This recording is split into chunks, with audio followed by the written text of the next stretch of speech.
Assalamualaikum warahmatullahi wabarakatuh. Kami dari kelompok 10 akan menerangkan tentang tantangan Pancasila sebagai ideologi negara Indonesia.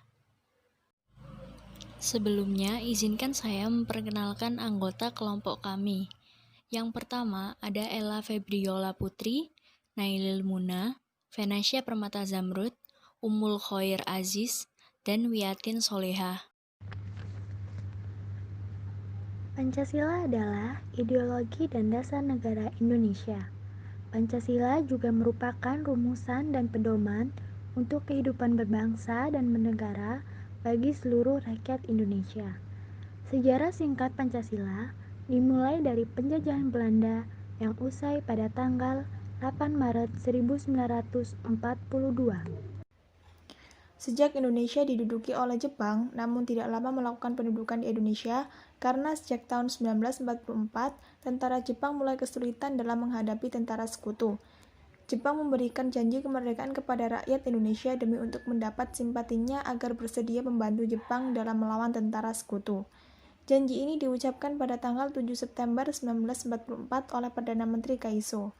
Oleh karena terus-menerus terdesak, maka pada tanggal 29 April 1945, Jepang memberikan janji kemerdekaan yang kedua kepada bangsa Indonesia, yaitu janji kemerdekaan tanpa syarat yang dituangkan dalam maklumat Kunseikan, pembesar tertinggi sipil dari pemerintah militer Jepang di Jawa dan Madura.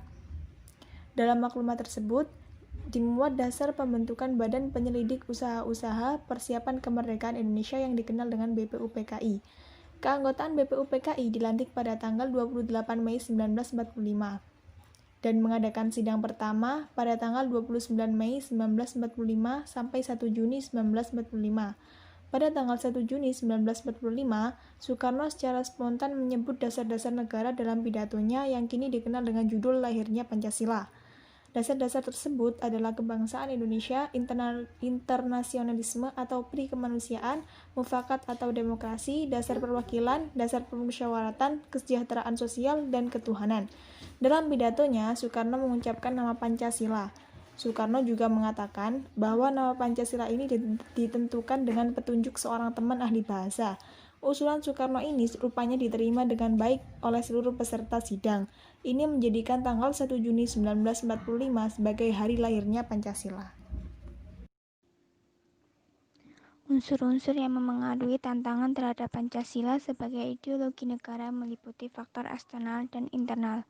Faktor internalnya yaitu pergantian rezim yang berkuasa melahirkan kebijakan politik yang berorientasi pada kepentingan kelompok atau partai, sehingga ideologi Pancasila sering terabaikan, dan penyalahgunaan kekuasaan atau korupsi yang mengakibatkan rendahnya kepercayaan masyarakat terhadap rezim yang berkuasa, sehingga kepercayaan terhadap ideologi menurun drastis. Faktor eksternalnya yaitu pertarungan ideologis antara negara-negara superpower, antara Amerika Serikat dan Uni Soviet antara 1945 sampai 1990 yang berakhir dengan bubarnya negara Soviet, sehingga Amerika menjadi satu-satunya negara superpower. Yang kedua, menguatnya isu kebudayaan global yang ditandai dengan masuknya berbagai ideologi asing dalam kehidupan berbangsa dan bernegara karena keterbukaan informasi, dan meningkatnya kebutuhan dunia sebagai akibat pertambahan penduduk dan kemajuan teknologi, sehingga terjadi eksploitasi terhadap sumber daya alam secara masif. Dampak konkretnya adalah kerusakan lingkungan seperti banjir dan kebakaran hutan. Mengapa disebut sebagai tantangan? Mari mengambil salah satu contoh keadaan yang sedang terjadi, yaitu globalisasi. Dianggap tantangan karena globalisasi merupakan suatu proses integrasi internasional yang terjadi karena pertukaran pandangan dan aspek-aspek budaya lainnya, di mana batas-batas antar negara menjadi terlihat semu. Globalisasi menempatkan masyarakat dunia untuk saling terhubung dalam semua aspek kehidupan, baik dalam aspek sosial, budaya, ekonomi, politik, teknologi, maupun ilmu pengetahuan.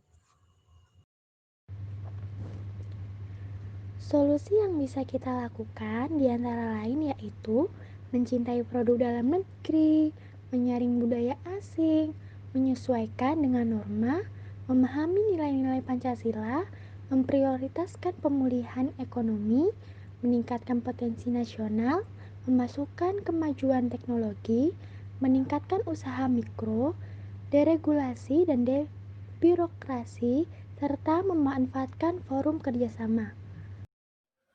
Sekian dari kami. Jika ada salah kata, mohon dimaafkan. Wassalamualaikum warahmatullahi wabarakatuh.